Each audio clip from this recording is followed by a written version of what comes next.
Chers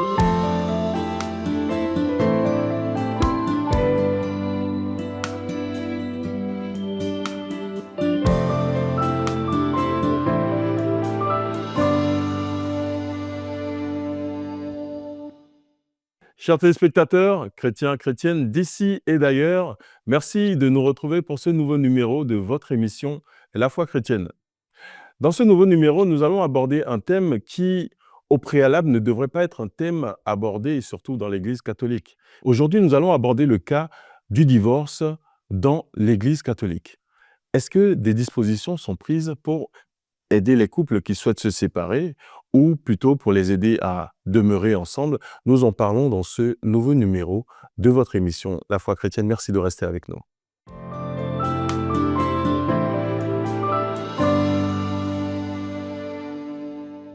Chers téléspectateurs, merci encore une fois de nous retrouver pour ce nouveau numéro de votre émission La foi chrétienne. L'Église et la question du divorce.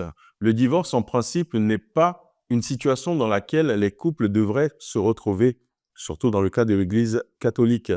Mais aujourd'hui, nous allons essayer de voir avec nos invités du jour les cas dans lesquels il se pourrait que soit une annulation ou une dissolution de l'acte du mariage puisse être validée. Nous sommes aujourd'hui avec nos invités du jour. Merci de recevoir avec moi le père Abel Tchaon. Merci d'avoir accepté notre invitation.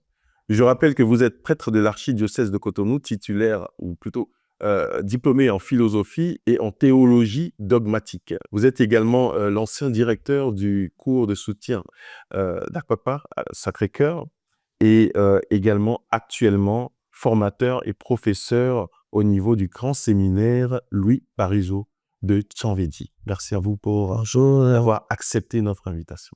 Merci à vous aussi. Nous sommes également avec la sœur Lydie Divoedo. Merci à vous également d'avoir accepté notre invitation. Vous êtes religieuse à l'Institut des Sœurs Oblates Catéchistes, petite servante des pauvres, et vous avez été au niveau du tribunal ecclésiastique de Cotonou, défenseur de liens, et vous êtes titulaire d'une licence en droit canonique et droit privé matrimonial, actuellement doctorante en droit canonique à l'Université pontificale Angelicum de Rome.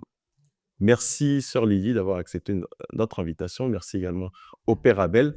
Alors, comme j'annonçais à l'entame de l'émission, en principe, lorsque le père célèbre ou un père célèbre un mariage chrétien catholique, il dit « vous êtes unis par le lien du mariage et ce n'est qu'à la mort que ce lien pourra être brisé. » Est-ce que nous pouvons parler effectivement de cas de divorce? Est-ce qu'il y en a? Est-ce qu'il y en a eu? Comment ça se passe? La sœur, je vais commencer par vous, sœur Lydie. Oui, bonjour, monsieur Gaël. La question du divorce, comme vous l'avez déjà abordé, n'est pas une question de l'Église. Il n'en est pas question par rapport au lien matrimonial, surtout dans l'Église catholique romaine. Pourquoi? Parce qu'il est de la nature, c'est-à-dire de l'ordre de la création même, que le lien dit mariage ne puisse jamais être cassé. Si la relation porte d'autres noms, on peut casser. Mais lorsque la relation s'appelle mariage, elle intègre des éléments que nous appelons propriétés essentielles. L'être de la relation dépend de ces éléments et nous avons deux, l'unité, un homme, une femme. On ne dit pas deux hommes, on ne dit pas deux femmes. Il est important de le préciser aujourd'hui. Très bien. Il ne s'agit pas des transsexuels, des gens qui changent de sexe. Il ne s'agit pas non plus de personnes qui font l'option de devenir homme. En tout cas, il y en a beaucoup. Un homme de cas aujourd'hui et un homme et une femme. Donc, cette propriété, on l'appelle propriété de l'unité du mariage. Et la question de l'indissolubilité, c'est aussi une propriété du mariage. L'être de la relation dite mariage en dépend. Donc, le lien ne se casse jamais. Alors, il y a des éléments qu'on appelle également les fins essentielles du mariage. Donc, l'orientation du mariage vers ses fins, ses objectifs est également importante pour qu'on puisse dire cette relation s'appelle mariage. Alors, il s'agit de la communauté de toute la vie. Donc, toute la vie, vous voyez, on est tenu de rester ensemble pour toute notre vie durant. Et nous sommes tenus d'orienter également notre lien, notre relation vers la procréation et l'éducation des enfants. Alors, ces éléments sont des éléments dits essentiels dans la relation dite mariage. Alors, pour cette raison, justement, l'Église ne sera jamais favorable pour la question de divorce. Et... C'est pour ça qu'il y en a très peu. Mais il y en a... Alors, les cas, quand on dit divorce, c'est qu'on a cassé le mariage. Oui. On a cassé le lien. D'accord?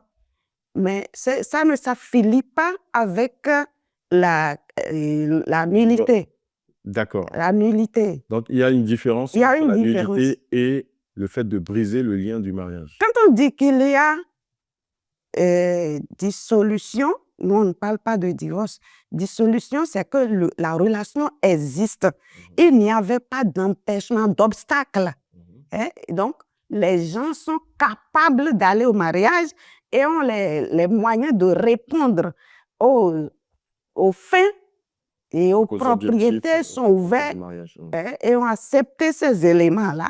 Donc, c'est dans ces conditions qu'on peut dire, voilà, nous avons une relation qu'on appelle mariage. Alors, si ça n'existe pas, si ces éléments n'existaient pas au départ, donc des empêchements, il y avait des empêchements et les gens n'étaient pas capables, avant le mariage, bien sûr, et sont allés au mariage, c'est normal qu'il y ait des problèmes après. Ces éléments étaient su ou non su, c'est bien ça? Su ou non su, des partenaires ou de tierces personnes. Donc, si on peut les retrouver après. Avant de continuer, je vais également prendre votre avis sur le sujet du divorce et dans le cas de l'Église chrétienne catholique romaine. Merci. Je veux d'abord dire que nous devons partir de l'Écriture. Et quand nous prenons Genèse chapitre 1, verset 27, on dit Dieu crée l'homme et la femme à son image et à sa ressemblance. Et donc c'est de l'ordre de la création, de l'ordre naturel. Et en Genèse 1, 28, il dit, bon, multipliez-vous, soyez féconds. Donc c'est déjà bien fondé. Mais en même temps, en 2,18, il dira, il n'est pas bon que l'homme soit seul. Et en 2,24, vous avez la suite, l'homme quittera son père et sa mère, s'attachera à sa femme, et tous deux nous ferons. Et à partir de là, vous avez les fondements des éléments que la sœur vient de donner. Ça, c'est l'Ancien Testament. Je pourrais continuer, mais comme le temps est limité. Et nous rentrons dans le Nouveau Testament maintenant. En Matthieu 19, 6, vous avez la suite. Ce que Dieu a uni, que l'homme ne le sépare pas. Donc, les deux seront une seule chair. Mais en même temps, il y a la main de Dieu dedans. Que l'homme ne sépare pas ce que Dieu a uni. Et ça sera élevé au rang de sacrement. Mais comment? Éphésiens 5, 25 à 32. Voilà, le Christ aime son Église, il la veut belle, resplendissante, sans tache ni ride. Et en raison de cet amour que le Christ a pour son Église, le lien devient un lien stable. Et c'est cette stabilité qui fait qu'on parle d'indissolubilité. Donc, la nature même du mariage chrétien, catholique bien sûr, voudrait qu'on ne puisse pas parler de divorce. Mais il peut arriver des situations où la personne dit, bon, on ne peut pas parler de divorce, mais on m'empêche d'exercer ma foi. Il y a le privilège paulin, donc on pourrait appliquer cela. Ou un autre privilège qu'on appelle le privilège pétrinien, qui n'est pas forcément dans le code, mais qui est en cours dans l'Église depuis la Réforme, jusqu'à nos jours. Et ça, c'est le pape qui l'applique. Et à partir de ces différents éléments, on voit bien que bon, si on comprend le mariage, s'il a été bien préparé, et si on l'a célébré comme il se doit, et qu'après le mariage, il a eu un suivi, et que le couple ne s'est pas dit, bon, nous avons atteint maintenant l'objectif, nous sommes ensemble, faisons ce que nous voulons. S'ils prennent soin de ce don que Dieu leur a donné, eh bien, ils vont approfondir maintenant ce que le Seigneur leur a donné comme grâce. Parce que le mariage, c'est aussi un don. C'est ça. En 1 Corinthiens 7,7, c'est un don. Et à partir du moment où c'est ce don, il faut en prendre soin. Et puis trouver le temps et les moyens de dire, mais ce lien élevé au rang de sacrement, comment est-ce que nous en prenons soin? Mais c'est un lien indissoluble lorsque le mariage religieux est célébré. Vous avez parlé tout à l'heure de quelque chose de très essentiel. Il s'agit de la formation. Lorsque les deux partenaires ont bien été formés. Mais quelles sont les causes, la plupart du temps, au-delà du fait qu'ils aient été bien formés, quelles sont les causes de séparation ou de désir de brisure de ce lien? Alors, c'est parfois des éléments qui sont déjà pris en charge par la préparation de nos sujets. Comme le Père le dit, il y a une préparation lointaine du sujet et il y a une préparation immédiate du sujet à ce qu'on appelle mariage, à la relation dite mariage, pour montrer sa spécificité. Donc, il y a les empêchements et il y a les incapacités. Tout le monde n'est pas appelé à aller au mariage. Ce n'est pas parce que je ne vais pas être prêtre, je ne vais pas être religieux qu'automatiquement, je vais me jeter dans le mariage. Non, je n'ai pas vocation à. Donc, parfois, nous retrouvons des gens qui sont dans le mariage, mais qui n'y ont pas vocation. Ils ne sont pas appelés. Donc, il y a des incapables, selon le droit canonique, des personnes qui sont retenues, qui ne devraient pas aller au mariage. Est-ce que ça, Se sont retrouvés c'est là. détectable? C'est détectable et c'est des causes qui affectent le consentement échangé. Quand on dit « veux-tu être mon époux ?» Oui, je le veux. « Veux-tu être mon épouse ?» Oui, je le veux. Être époux, épouse contient des exigences que le sujet devrait déjà, avant la célébration du mariage, comprendre, choisir et ensuite exécuter. Parce que le droit canonique prend des précautions pour dire le sujet, il faut qu'il apprécie. Est-ce qu'il a la capacité d'apprécier le mariage, de porter un jugement dessus? Le mariage, c'est bon, c'est mauvais, mais je fais l'option 2. C'est avant le mariage. Le mariage, je comprends, ça signifie communauté de toute la vie.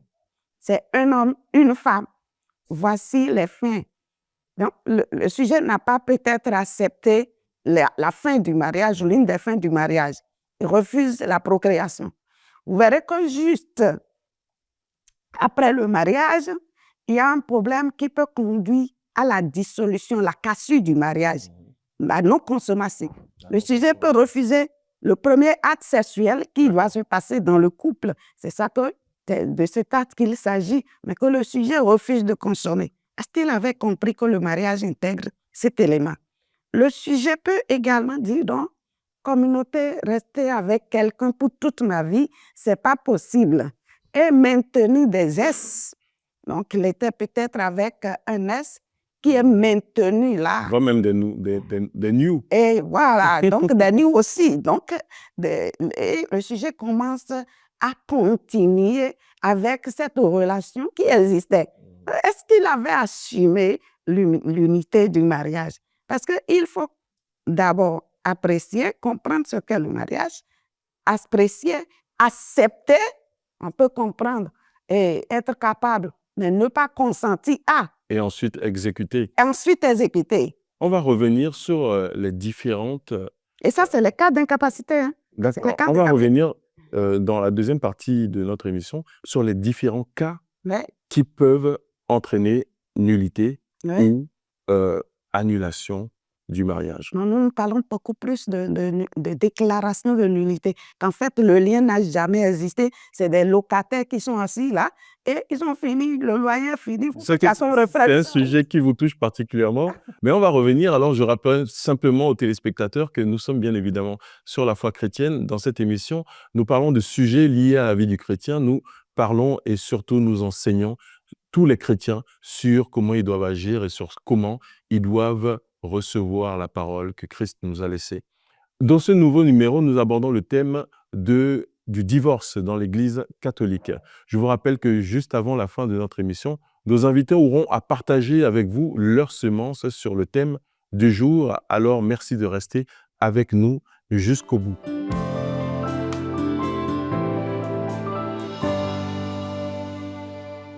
On revient en plateau et je voudrais revenir avec vous, Père Abel, sur les cas qui pourraient conduire à la nullité ou à la déclaration de, comme vous l'avez dit tout à l'heure, la déclaration de nullité du mariage. Bon, il y a un certain nombre de cas dont le droit canonique fait part. Et donc, nous avons les incapacités. Si la personne n'a pas un bon usage de la raison, il a l'impuissance perpétuelle. Et donc, s'il ne peut pas assumer ce devoir, bon, il va au mariage et le mariage n'est pas consommé. Et il y a ce qu'on appelle en général les empêchements d'irriment. Et beaucoup d'autres cas, bon, je pense que la seule a abordé déjà. Les empêchements d'irriment. Les Ce empêchements qui signifie pour... d'irriment, c'est-à-dire que ce sont des choses qui diriment, qui empêchent le lien d'exister. D'accord. Donc, ça veut dire que c'est fait, mais on va le dire après que ce que vous avez fait là, en réalité, ça ne tient pas. Ce n'était pas valide, ça ne tient pas, c'est nul. Ou alors, bon, il y en a comme, ils vont au mariage, ils se marient, et qu'est-ce qui se passe? Bon, ils commencent par se comporter comme s'ils ne connaissaient pas les droits et les devoirs. Et donc, il faut voir, en prenant la liste des empêchements, bon, dans quel cas ils se retrouvent exactement et si tout s'est bien passé. Nous avons aussi les cas dolosifs. Bon, les cas dolosifs où on cache des choses au conjoint et le conjoint découvre pour ça après le mariage. Et donc, lorsque nous sommes dans une situation dolosive, bon, c'est du dol, donc c'est de la tromperie. Voilà. Et donc, il faut voir comment il faut traiter ces cas-là, hein, dans la charité, bien sûr, en suivant le schéma indiqué par le Code du droit canonique. Parce que le but de la règle, ce n'est pas de rester là à décourager les gens. Non, c'est de les accompagner. Le but du droit, c'est le salut des âmes. Donc, on veut les accompagner pour qu'ils puissent vivre comme il se doit leurs liens. Et que les enfants qui en sont nés soient bien dans leur tête, dans leur cœur. Parce que, bon, lorsque les parents ne sont pas ensemble, ou lorsque le lien est mal vécu, ça crée des cassures, non l'impact sur les enfants, au niveau des parents, mais également au niveau des enfants. Des enfants, l'impact est énorme. Donc voilà, en substance, ce que je peux dire. Alors, ma sœur, je voudrais revenir rapidement sur les différents cas, ou surtout par rapport à votre rôle de défenseur de liens, les différents cas les plus récurrents qui conduisent les couples mariés vers la nullité ou l'annulation du mariage. OK. Lorsqu'on parle de la nullité du mariage, il faut voir que le lien n'a jamais été constitué, n'a jamais existé. Donc, les parties, on les a vues, on a pensé qu'ils s'étaient mariés. Mais il y avait des obstacles, des empêchements, nous appelons ça. Et ces obstacles ont fait que le lien n'est pas né. Il y avait des incapacités, des personnes qui n'ont pas vocation qui normalement ne doivent pas aller au mariage et qui sont partis. Il y a des cas de vice de consentement. Peut-être c'est des parents qui les ont poussés à. D'accord? Et bon, par crainte, si jamais tu n'épouses pas, tu ne te maries pas à telle personne, je vais t'exclure de mes enfants. Des cas comme ça. Donc, il y a le dol, la crainte grave, l'erreur. C'est des cas qui peuvent exister, qui arrivent régulièrement. D'accord? Donc, ça, c'est des cas de nullité. Le lien n'a jamais existé. Alors, nous, on constate qu'avant le mariage, il y avait des empêchements, des incapacités, des vices de consentement. Et ces cas-là, on déclare nul. Moi, dans mon rôle, c'est de tout faire pour maintenir les parties dans le lien, en tant que défenseur de lien.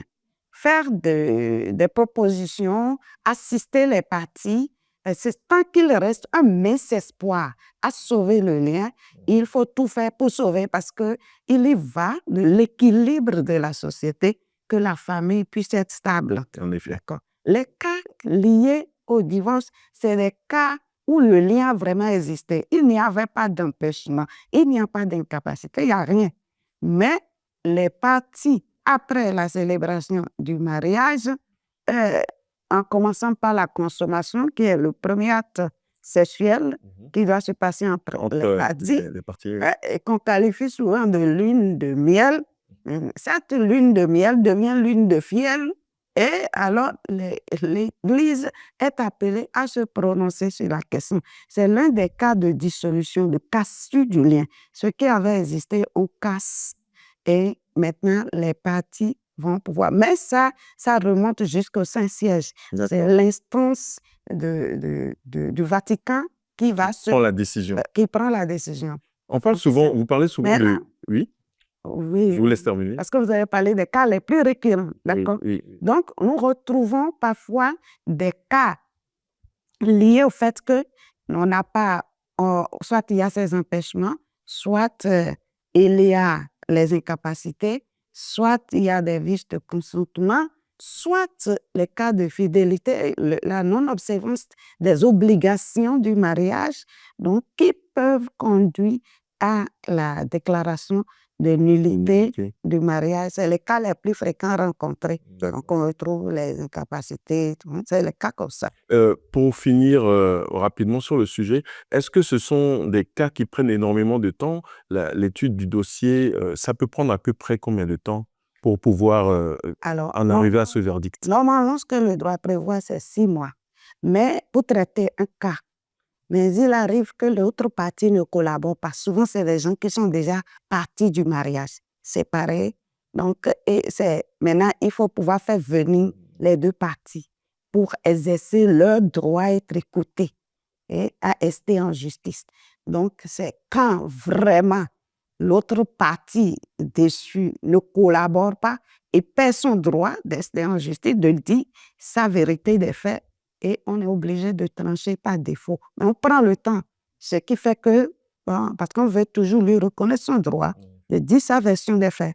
Donc, ce qui fait que la cause peut traîner, mais c'est lié au fait que l'audition n'a pas eu le temps de pouvoir auditionner tous ces parties.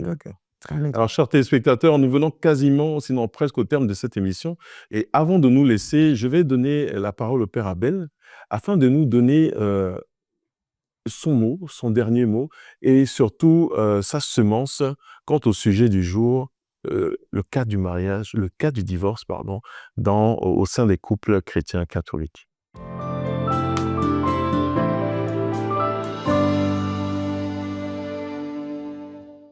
Alors après ce parcours, je voudrais dire simplement que lorsque les couples sont mariés, c'est bien de les accompagner. Mais l'accompagnement va au-delà. On a parlé de la préparation lointaine, de la préparation prochaine et de la préparation immédiate. Lointaine, ça commence dans l'enfance.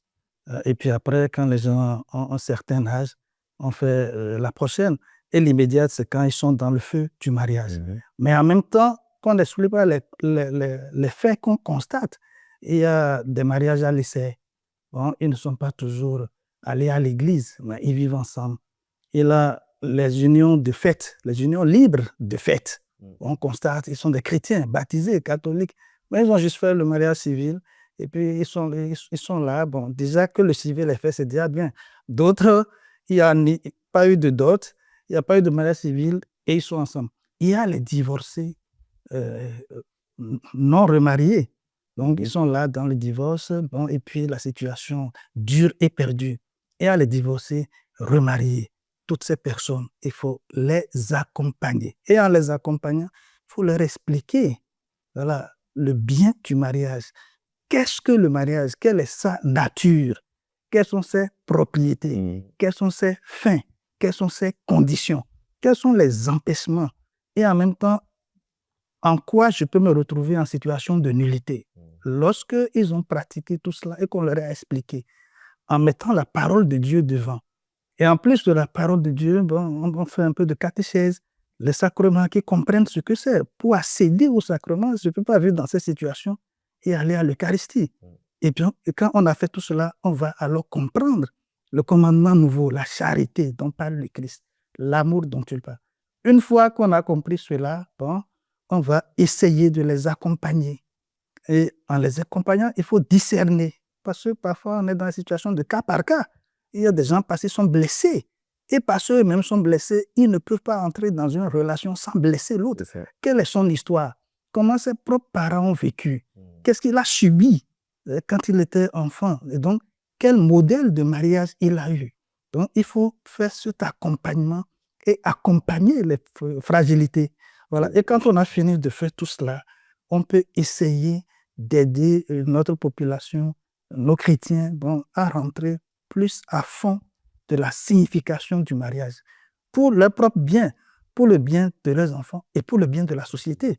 Parce que les familles constituent l'église domestique. En effet. Et lorsque les familles ne se portent pas bien, la société ne peut pas bien se porter. Je vous remercie. Merci beaucoup, Père Abel. Sœur Lydie, votre mot de fin, rapidement. Oui, je vais simplement dire que le mariage est un bien public. Il est beau. On ne peut le laisser à la merci des parties. On doit tout faire pour maintenir les mariés dans le mariage, dans le lien, en vue de l'équilibre social dont le Père vient de parler également. Donc, on ne peut laisser le mariage à la merci de la volonté des parties. Merci beaucoup, ma sœur. Merci, Père Abel. Merci, Sœur Lydie. C'était un plaisir pour nous de vous retrouver sur ce plateau.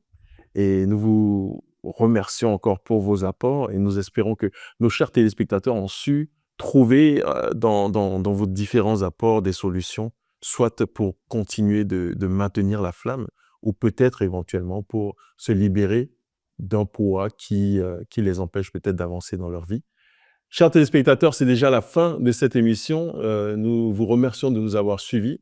Nous vous souhaitons une très bonne suite de journée et espérons vous retrouver dans un prochain numéro. Pendant ce temps, portez-vous bien, que Dieu vous garde, que Dieu vous bénisse et que le lien que vous avez créé, qu'il soit avec Dieu, qu'il soit avec votre conjoint, demeure éternellement pour la gloire de Dieu.